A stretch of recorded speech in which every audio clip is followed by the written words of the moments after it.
Hello everyone, this is Sesh Kashyap. Today I am going to explain you chapter number 5 Judiciary from the 8th standard, and it comes in our second semester also.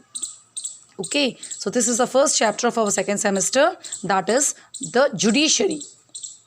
What is judiciary here? Can you tell me what is judiciary? Okay, now I will tell you what is judiciary. Judiciary is the third main organ of the parliament. Okay, and what is the work of the judiciary? Judiciary maintains law and order and protects the right of the people.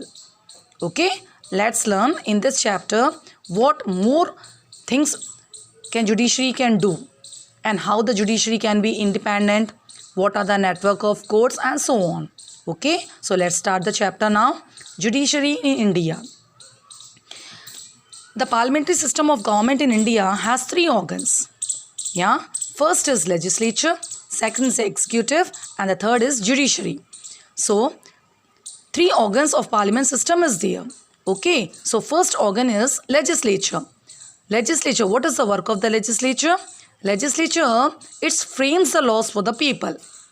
Yeah, and what the executive does? Executive implements them. What is the meaning of implement? Implement means it does the changes for the people.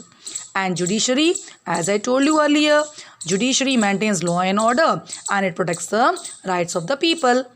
It is already given you here. The legislature frame laws, executive implements them, and judiciary is checks that it makes sure that whether people are following them or not. If they are following, okay, and if they are not following, okay, the punishment is necessary. Okay, so that is judiciary in India. Next, come on to the next paragraph. That is, we have studied that rule of law is one of the basic feature of our democracy. As students, if we want that our democracy should be success, okay, then rule of law should be must. Means a law should be same for everybody. It should not be discriminate on the basis of religion, basis of caste, basis of gender or anything else. Then only our democracy can be success. So, the success of rule of law depends on the independence of the judiciary. That means every person should be treated equally in the eyes of law. Means law should not be partial towards anyone. Then only a justice is independent. So, it can take independent decisions according to the laws of the country, and it is not intimidated or influenced by any other organs of the government. So it is said that when the judiciary can be independent, when neither the legislature interferes in it or neither the executive interferes in it. Okay, then only judiciary is independent to take the steps. Then only it can decide by its own. Okay, now actually we just going to learn what is mean by independent judiciary, which is according to the chapter. What is independent judiciary? Independent judiciary means, as I told you right now in the second here, means executive and legislature cannot influence the functioning and decisions of the judiciary. That means neither the executive nor the legislature can interfere in the matters of judiciary. The decisions of the judiciary. Then only the judiciary can take independent steps. Now, the Constitution have ensured the independence of judiciary through a number of measures. Let's see what are these measures. First measure is that the judges should not belong to any political party. Yeah, the person who is doing a decision for you, he is reaching to an absolute point. He is finalizing your case. He should not belong to any party.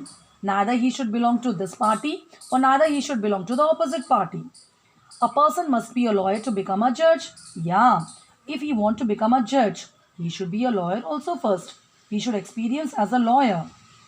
He also have to be certain basic qualification. He should have certain kind of degrees, yeah, documents, which he can prove that. His political affirmations are not important for his selection as a judge. Means any kind of any information is not required for selection as a judge. Only thing is he should not belong to any political party or for become he should be a lawyer to become a judge, or he should have certain kind of basic qualifications also in his hand, then only he can become a judge. And let me know you one thing more. The position of a judge is permanent. Nobody can remove him from his post. One time if he is appointed, yeah, he holds the power, he holds the position till retirement up to the 60 years. If she cannot be removed, means, or if we are removing him or her, so we should have a solid proof in our hand, means arbitrarily, that means with proof. So a judge is able to work in a peaceful manner for a longer period of time, means only if he misuses his power. If he misuses his power, then only the parliament can take strict actions on him, or he simply is not removed. A process is done against the judge, and that process for removing the judge, that process is known as impeachment. Okay, means we can just file a case against the judge also, and that process is known as impeachment. I think up to here have you understood? Now I am moving forward. The judiciary is not financially dependent on either the executive, as we have already discussed earlier. Executive, those who implements, or the legislature, those who frame the laws, means our judiciary is not depend either on executive nor on the legislature. Okay. Then only it can take independent steps. Then only it can take final decisions. Okay. Now comes network of courts. Let's see there are how many courts and at which level they are standing. The judiciary works at different levels. Yeah. At each level there is a network of courts. Let's see what are these network of courts called. If a person is held guilty, guilty means crime. If he have done any crime or himself he is feeling guilty by a lower court of the country after a trial, if he can't prove one time in the lower courts, so what he can do? He has the right to appeal to a higher court. That means if he is not getting a proper satisfaction, if he is unhappy by the lower courts, he is having a right to get justice from the higher courts. Okay, yes. So let's see the next page. Turn on the next page.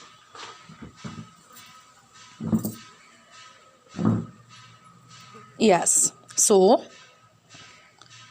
now can I start?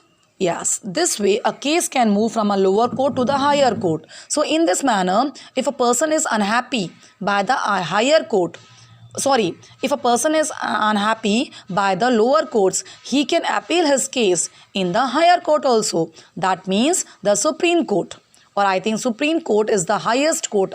Okay, here at last we can get our problem is resolved. So let us learn some more detail about the Supreme Court. Yes, it is the highest court, or it is located in Delhi. So let us learn now. The Supreme Court is the guardian of the Constitution and the highest court of appeal. Okay, because why it is said to be the guardian? Why it is said to be the guardian? Guardian means if we are unhappy with the lower court, then we are reaching to the high court. Okay, or there also if we are not having, means our problem is not resolved, then at last we are reaching our case to the Supreme Court. That means it is our guardian. It will listen to us, or it will solve our problem. That's why it is said our guardian. Like you, means if your problem is not listened by your teacher, otherwise anyone else, so at last your parents are just resolving your problem. That means same as, okay, have you understood this? Okay, so the jurisdiction, that means justice, functions and responsibilities of the Supreme Court are defined by the Constitution. So, okay, so Supreme Court is also depend upon the Constitution. The Constitution gives some kind of justice, functions and responsibilities on the behalf of that the Supreme Court is working. It's clear? Yes. Now come downside. That is our composition. Let's see how the people are elected here, how the judges are elected here, okay, and how the Chief Justice is elected here. So that is called composition. The head of the Supreme Court, that is called judge. He is appointed by the President of India. Okay, he is selected by the President of India, and rest other judge who help him in his work